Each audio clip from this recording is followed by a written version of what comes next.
Jajaran Polresta Palembang menggelar pemusnahan barang bukti narkoba di halaman Mapolresta Palembang.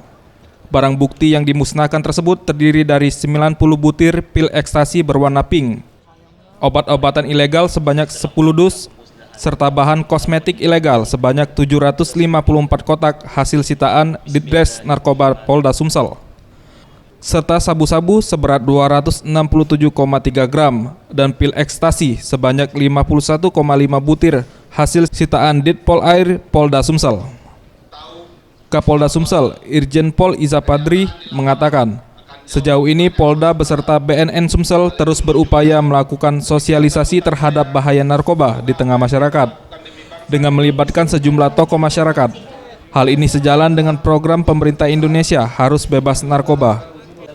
Sementara itu, Satres Narkoba Polresta Palembang memusnahkan sabu-sabu seberat 4.699,31 gram dan 933 pil ekstasi. Untuk pemusnahan barang bukti pil ekstasi dan sabu-sabu tersebut dilakukan dengan cara di blender dan barang kosmetik ilegal dimusnahkan dengan cara dibakar. Upaya penanggulangan narkoba ini harus dilakukan secara preemptif, preventif, dan represif.